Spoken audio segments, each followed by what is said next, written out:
much. It's good to be home. Home. Well, I know Feels you've like toured home. the UK a few times. Have you ever been to Wales before? Absolutely. Yeah. We've toured the UK for 11 times, and Yeah. we've been to Wales, I think, 10. Really? So we love Wales. We have a lot of friends here. Yeah. Ah, I didn't know that, you see. My researchers let me down. I've had a team of researchers working night and No. day. They told me about the bowler hat, though. Oh, did Yeah. they? You bought it in London. Yeah, we bought it actually. Edinburgh. Yes. Or no, I'm sorry, South Shields. South Shields Yes. at the market. I'm Yes. sacking my researchers. Yes. Yeah, it was a beautiful marketplace. It was huge. We couldn't believe how huge it was up in South Shields, and they only had two. One was this Really? one color, and the other one was red. And I said, "Oh, I'm gonna try that out." Yeah. And of course, we're talking about one here in Laugharne for an Americana festival, and I expected you to be wearing a cowboy hat, and here you are in a very British sort of headgear. Well, you know what? I don't know if you've ever seen. I don't know if it's Sitting Bull or is it Chief Joseph? He also had a British style hat, top hat that someone he found either in a battlefield or something, and he always wore it, and he always thought it was kind of neat, and If the hat fits, wear it. yes, right? exactly. Right. Yeah. Grandson, I'll tell you the tale of two wolves. There's two wolves living inside every man. One lives in harmony with all around. The other's full of anger and wears you down.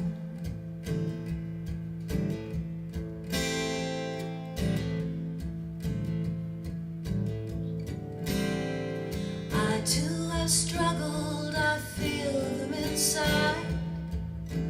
There's good and there's evil, they constantly fight. Envy and sorrow, false pride and hate. Challenging kindness, love, hope and faith. Sometimes it's hard to live with these two wolves, both of them trying to dominate my spirit. But grandson, I see it there in your eyes. Your search is good, humble and wise.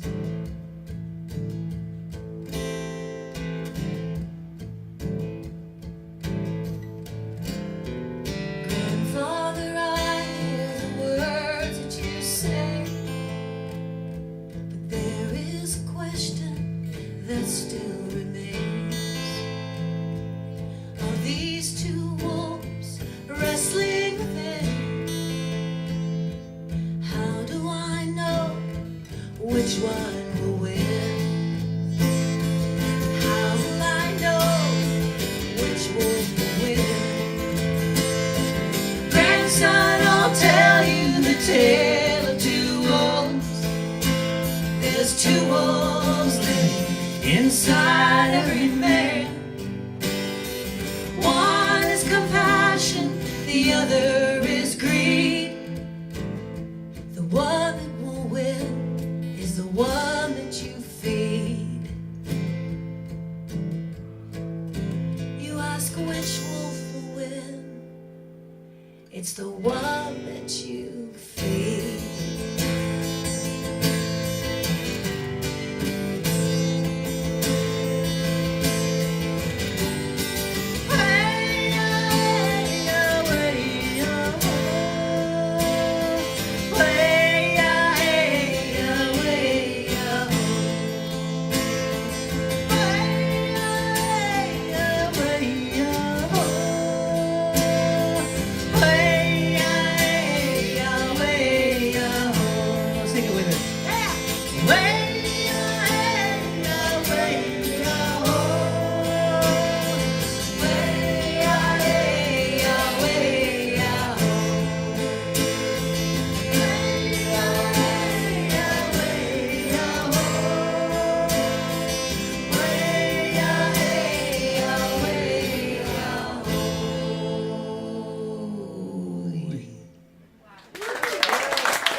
Americana festival you're appearing at here.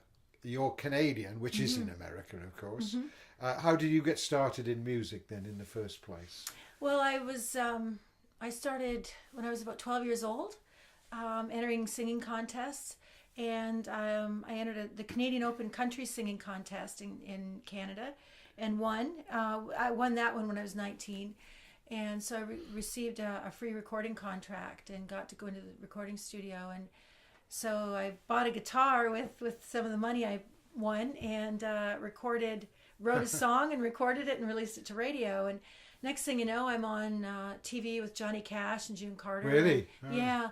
In Canada? Yeah. And we went down to Toronto, and it was a CBC show called The Tommy Hunter Show. And so my career really took off, and then I started doing videos we have CMT over there, Country Music Television. Yeah. And then about 1999, I decided to move to Nashville. I wanted to pursue my songwriting a little bit more, and that's when I met Tommy. Sorry to interrupt you there before we get on to Tommy. Yeah. Canadians, they're not very well received here in Nashville. Is that true? You know, I hate to say it, but it's hard. It's a hard nut to crack, and they love you. They're glad you're there, but I never really felt that it was home, and I hate to say that because I have so many dear friends there. But that's why I love the Americana aspect, because Americana broadens. I mean, that covers Texas, and you know, being even from where I grew up in Southern Ontario, Canada, we were very much influenced by the American TV and everything going on. So I've always grew up listening to American radio, watching American TV, listening to American artists. So I think the Americana really was Americana folk was an easy transition for me, and probably where I was more than country, as a matter of fact. It was like this.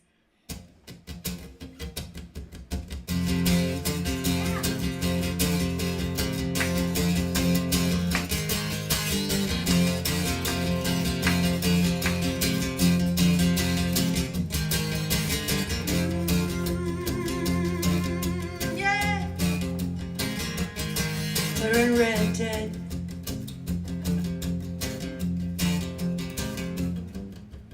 Never done a thing that I've been told. Drove mom and daddy crazy by 2 years old. All they wanted was a child as good as gold. I couldn't help myself, I was born on a radical road. You gotta learn to take me as I am, 'cause life's too short to give a rebel down. I may not be the same as one you know, but it's a hell of a ride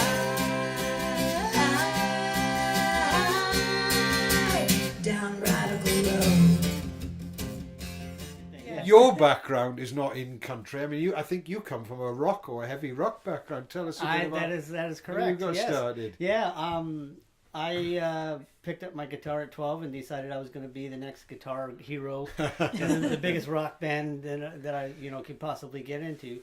My first part of the music from when I was about 16 to about 28, I played in hard rock heavy metal bands all throughout Colorado Springs and Southwest area and stuff. And that's basically, I was the primary songwriter in that. And to me, that was really important, the songwriting part. And I didn't know why it was, because all my guitar buddies wanted to be either Eddie Van Halen or the fastest guitar lead player. I wanted to learn riffs and melodies and chord changes. And so I studied James Taylor and people like that, so... but that I was the core writer for most of those rock bands, and I don't know how it ended up, but I think it was a rock band that got me into Los Angeles, because I was there for another reason. But as soon as I got there, my whole focus changed. I decided to really concentrate on getting into publishing and things. So I completely changed gears and went into producing country demos and stuff like that, and that switched things a bit for me, and really kind of broadened it. So you moved from Los Angeles to Nashville to develop the countryside, the countryside of things. It was really kind of neat, because while I was in Los Angeles, I got approached by a publisher that was setting up a brand new publishing company in Nashville, and he pretty much signed me before I even moved to Nashville, which was kind of a neat. I hear a rarity in Nashville. You walk into Nashville with a writer's deal already in hand. Yeah, it's unusual. And I was one of the lucky ones because I already had, before I even walked into Nashville, I already had big producers that I was writing with already. So, and that's what opened those doors.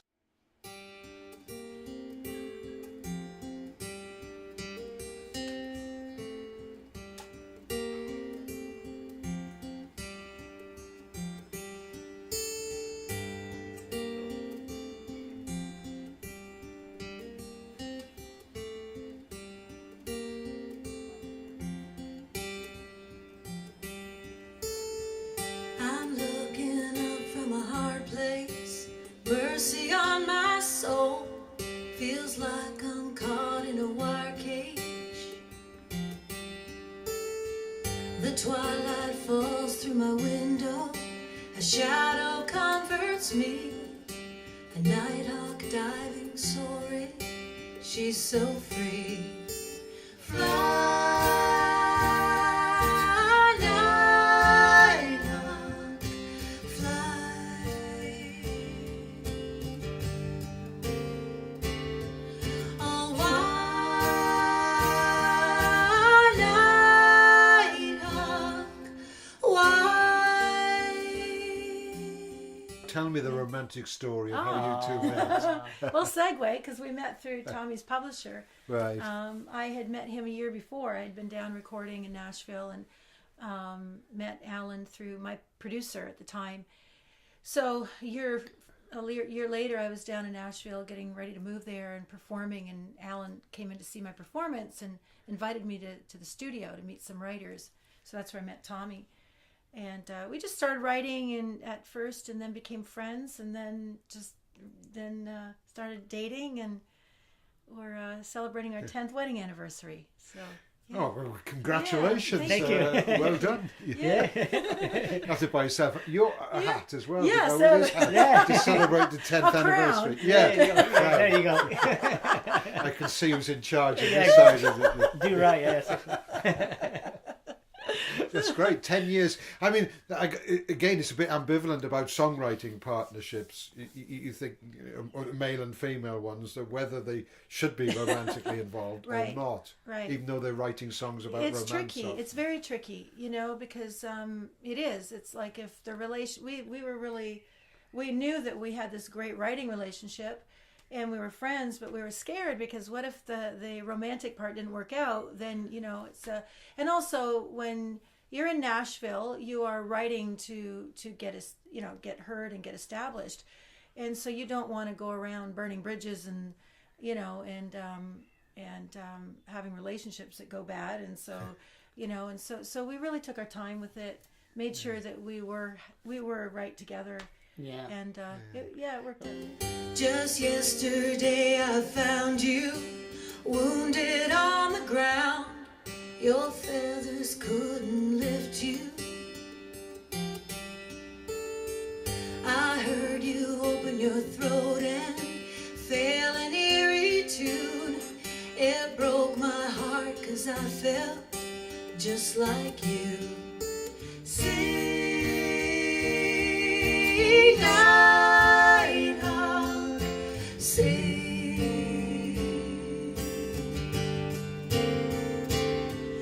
Oh, try, nighthawk,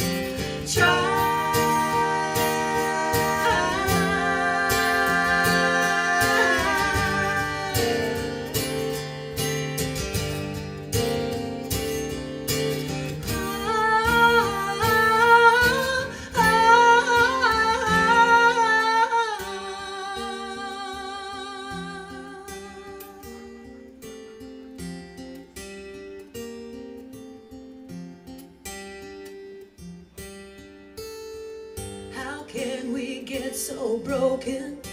We can't find our way until we touch another and feel their pain. God watches over small things. Mercy lifted you. I know you found your wings will too. Fly, nighthawk, fly. And I'll sing, nighthawk, sing. I'll try. I'll try.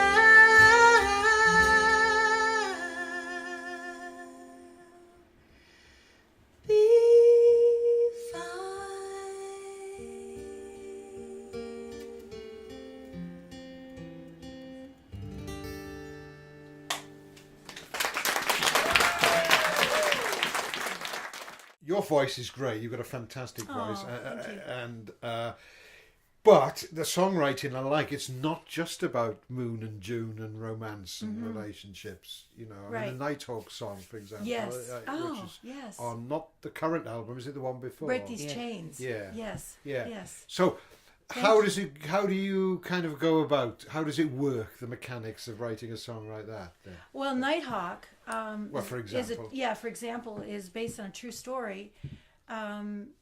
Mainly, when Tommy and I sit down to write, he will tend to start with the melody, and I'll come in with the lyric.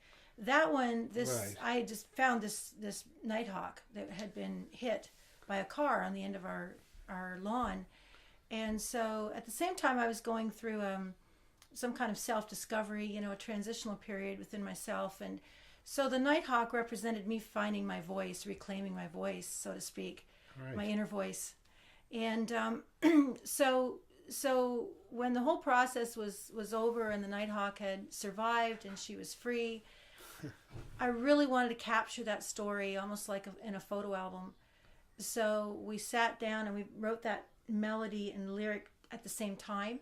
Right, at the And- same time. Yeah. I had a riff kind of going off in my head when she was telling me about the story, but I didn't know exactly what to do with it. But I knew it could not be as mainstream. I needed to kind of find a unique, poetic way of describing the music that was getting ready to go fit around the lyrics. So that's the reason why that particular riff was one of my favorites that we really worked on hard. Yeah. It's a really good song. But Thank you. songs on that album are. But you've got a new album out now. Tell us a bit about that and how you put that together. The latest Yeah, one. Tommy produced it, and I'm You really produced proud it, of his yeah. production. So you talk about that. Well, that one You was, wear the crown for this Yeah, you one. wear Actually, the you can have the crown, bowler hat. Yeah. that was a ton of fun because we got to hook up with London's very famous engineer Nick Blagona. Right. He's actually now based not far from our house now in Canada. And Oh, you were back in Canada. Yeah. yeah. So that's where we were when we started this, Right. and Nick and T and I decided that we were going to go for a really unique sound. And he says, well, if you're going to go for that kind of that Austin sound, you need to go to Austin to get the players. So what we did is we have a really good engineer friend down there who knows all of the A-list players and actually hooked us up with the core band of the Sleep of the Wheel to come in and do our bed tracks for Oh, us. really? So we had Dave Sanger on drums, and then we had Cindy Cashdollar, who is one of the premier known pedal steel dobro players on the planet, and she was on the session as well. So we had these Grammy guys on there, and they took our stuff, really listened to what we were looking for, and didn't take much direction, and they pushed in the right direction we needed to, and it got the attention it needed.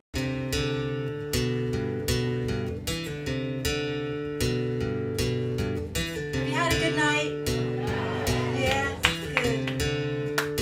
I think Min and Simon and gang should do this next year. What do you guys think?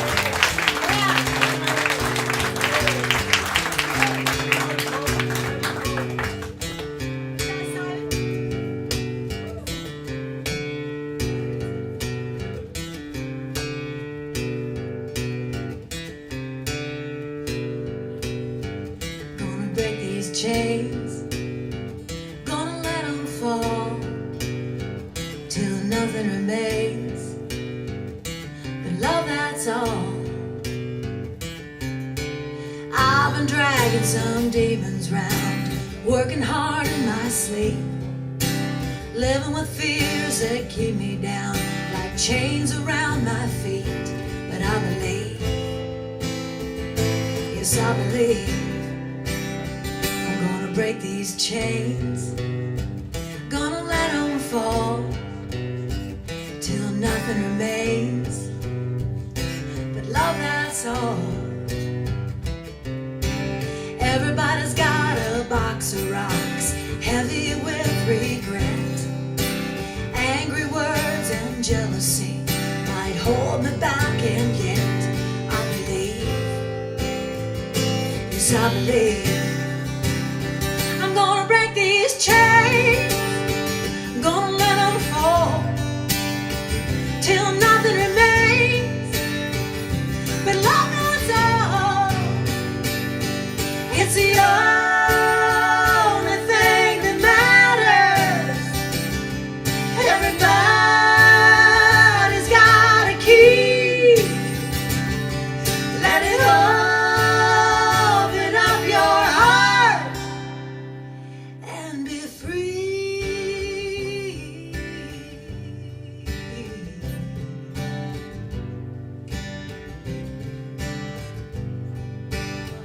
Gonna break these chains, I'm gonna let them fall till nothing remains but love, that's all. So you've got heavy hitters on the album, Yeah. which is great. I love Yeah. Asleep at the Wheel. I'm a big Yeah. fan of the band. But you know, you can have the best guitar players in the That's world right. unless the songs stand It's up and the the songs. performances. That's right. It's So the tell us a songs. bit about the songs on, gotta have on the there. songs. Yeah, I mean, Yeah. did you write them especially for the album, or was it songs you'd had lying around? We for a did. bit, We've or- like for example, we're already starting to write for the next album. So this particular album, Crazy Beautiful, that Yeah. we're talking about right now, we probably started writing it 2 years ago. And it's really interesting how when you start to write songs, you may not use some of them. Some of them may go into a vault kind of thing, and a couple of them were songs we'd written 5 years ago. Yeah, Didn't make right. it on the last album, so we decided to put them on this one. But Crazy Beautiful was the example, the That's title a great track. song, yeah. And we had recorded it. We didn't think it fit with the Break These Chains album. So, and then another friend of ours recorded it. But we decided, wow, this is kind of fitting and says really where we are with this album, that it's a leap of faith, and just getting out there following our dreams, you know? Yeah. You've talked a bit about, you know, following your dreams. You mentioned faith and finding yourself on Nighthawk. Mm-hmm. There's a strong spiritual element in what you're doing. Absolutely. Again, which transcends simple country. Yeah. Or Yeah. not to say there isn't spiritual element in country. Would you say that's fair, especially on Crazy Beautiful? We're almost Absolutely. championing the outsider. or Yes, something. absolutely. Yeah. Yeah. Yeah. And we're not afraid to say that. You know, we don't fit in the mainstream country radio, and No. that's fine because we stand by our message, which is hope and faith and love, and you know, we try to put that in our songs because at the end of the day, we just want to be able to walk off stage knowing that we've touched people and made Yeah. their day better. Maybe they've had a chance to come and unwind or forget their problems for a while, or maybe they've needed to open their hearts and they haven't, you know, something's been blocking it, and Yeah. we see that all the time, people crying or whatever. It's, you know, we feel like then our job's been done. Yeah. Well, that's the greatest and the smallest thing. You know, Right. you couldn't ask for more than that. Well, I'm looking forward to hearing you tonight, moving a few hearts Thank here you. at the Tin Shed in Laugharne. But before we go, I mean, I said I had 2 viewers. Probably got 3 by now. It's been so exciting. Hopefully they haven't all left. Hopefully you still have 2. Yeah. Okay. Well, the dog's in the room as well. Okay. Yeah. Okay. Let the dog know your website in case the dog's not allowed in here to Okay. the Tin Shed. Okay. How can they find out more about Tia? Of course, Tia McGraff. It's spelled McGraff, as in Frank.com. Okay. Yes. Enjoy the rest of your tour. I'm going to go outside now and hopefully really enjoy your music. Thanks for talking. thank to me. you It's been a for- pleasure. Diolch Oh, pretty good. I won't reply in Welsh. People listen to my radio programme just to laugh at my poor Welsh pronunciations. Brilliant. You're better than me. I I should know what thank you is in Canadian. Want a beer? Yeah. Right. On that note, let's go and get one. An instrument of peace with his hatred. Let me sow love, despair, hope, darkness, light. That I may not so much seek to be consoled as to console, be understood as to understand, to be loved as to love, to be loved as to love, as to love. I'm gonna break these chains. Break these chains, let 'em fall. Gonna let 'em fall. Break these chains, let 'em fall. Get I'm your hands gonna break together. these chains. Break these chains, let 'em fall. Just watch 'em fall. Break these chains, let 'em Here we go. fall. Break these chains. Let 'em fall. Break these chains. Sounds good. Let 'em fall. Sing it out loud. Break these chains. Let 'em fall. Break these chains. Gonna let 'em fall. Break these chains, let 'em fall. Let these chains, let 'em fall. Break these chains. Let 'em fall. Break these chains. Let 'em fall. Gina McGraff, everybody. Thank you.